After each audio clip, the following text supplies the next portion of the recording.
RCB ഡെല്ലസിന്റെ കളിയുണ്ടായിരുന്നു 2026 IPL 34ാമത്തെ match തന്നെ. First batting ടീമായ Gujarat Titans 12 ഓവറിൽ 128 റൺസ് നിൽക്കുമ്പോഴാണ് അവർ ഫസ്റ്റ് ഓപ്പണിംഗ് പാർട്ണർഷിപ്പ് ബ്രേക്ക് ആകുന്നത്.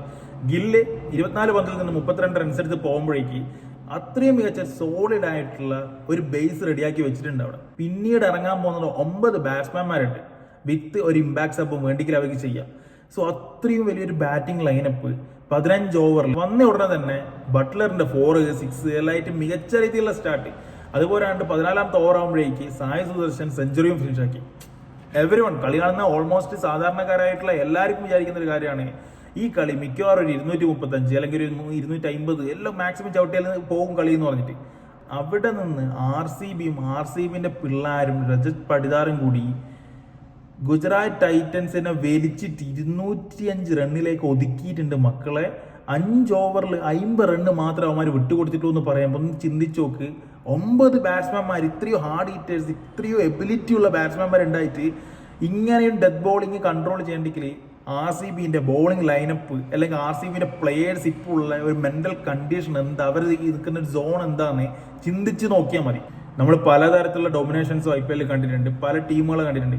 പക്ഷെ ഇപ്പോൾ ഈ കറന്റ് സ്റ്റേജിൽ RCB പോയോണ്ടിരിക്കുന്ന ഒരു ഡൊമിനേഷൻ അല്ലെങ്കിൽ RCB പോയോണ്ട് നിൽക്കുന്ന ഒരു ഫേസ് ഇതുവരെ ഞാൻ IPL ഇത്രയും ഡൊമിനന്റ് ആയിട്ട് അല്ലെങ്കിൽ ഇത്രയും അഗ്രഷൻ ആയിട്ട് 11 പ്ലേയേഴ്സ് ഒരേപോലെ നിൽക്കുന്ന കണ്ടിട്ടില്ല. 2019-20 മുംബൈ ഇന്ത്യൻസ് അത്രയും സ്ട്രോങ് ആയിട്ടുള്ള ടീമായിരുന്നു. അതും പോരാണ്ട് അത്രയും മറ്റുള്ള ടീമിന് പേടി തോന്നുന്ന ടീമായിരുന്നു. അതേപോലെ തന്നെ ചെന്നൈ വരുന്ന കപ്പടിക്കുന്ന പോകുന്നു, അത്രയും സ്മൂത്ത് ആയിട്ടുള്ള ടീം. പക്ഷെ ഇപ്പോഴത്തെ RCB എന്ന് പറഞ്ഞാൽ 11 കോഹ്ലിയാണ് അവിടെ ഇരിക്കുന്നത്. 11 കോഹ്ലി നിന്ന് കളിക്കുന്ന ഒരു ഫീലാണ് ഇപ്പോഴത്തെ RCBന്റെ പ്ലേയേഴ്സ്.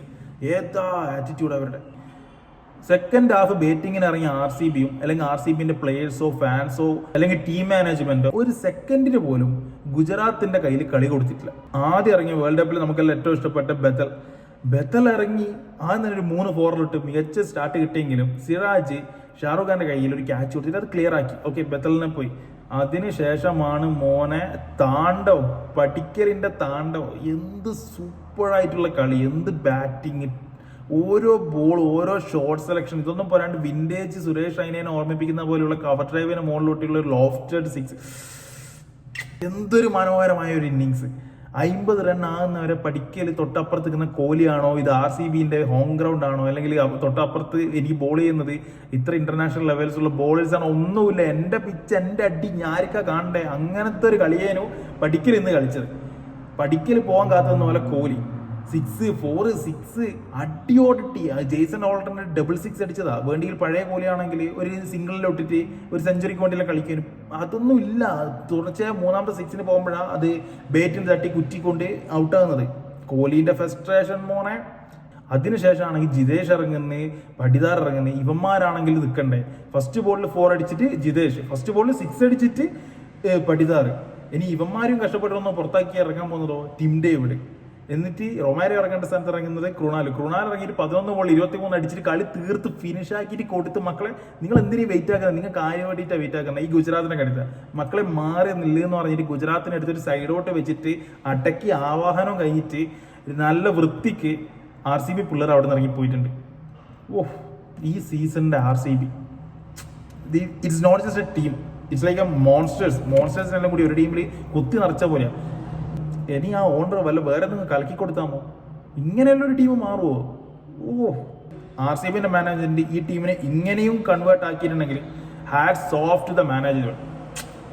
സൂപ്പർ. ഇനി വരാൻ പോകുന്ന കളികളിൽ RCBനെ തകർത്തിട്ടുണ്ടെങ്കിൽ മാത്രമേ നിങ്ങൾക്ക് ഈ സീസണിൽ കപ്പടിക്കണം എന്നുള്ളൊരു മോഹം ബാക്കിയുള്ള ടീമിന് ഉണ്ടാകണ്ടോ.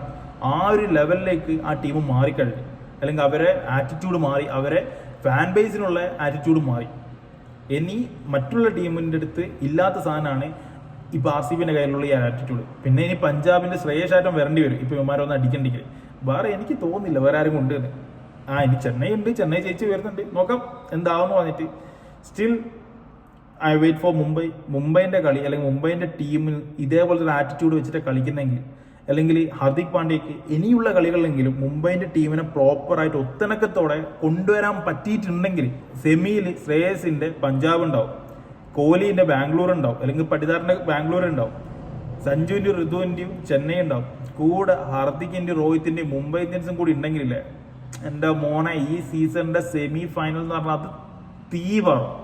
ഐ പി എൽ ഇതുവരെ കണ്ടിട്ടുള്ളത് വെച്ച് ഏറ്റവും മികച്ച സെമിയിലേക്ക് അത് കൺവേർട്ട് ആവും, അത് ഉറപ്പാണ്. പക്ഷേ ഇനി ബാക്കിയുള്ള ടീമിനും കൂടി തോന്നണം, RCB മാത്രം വിചാരിച്ചിട്ട് കാര്യമില്ലല്ലോ. So let wait and see.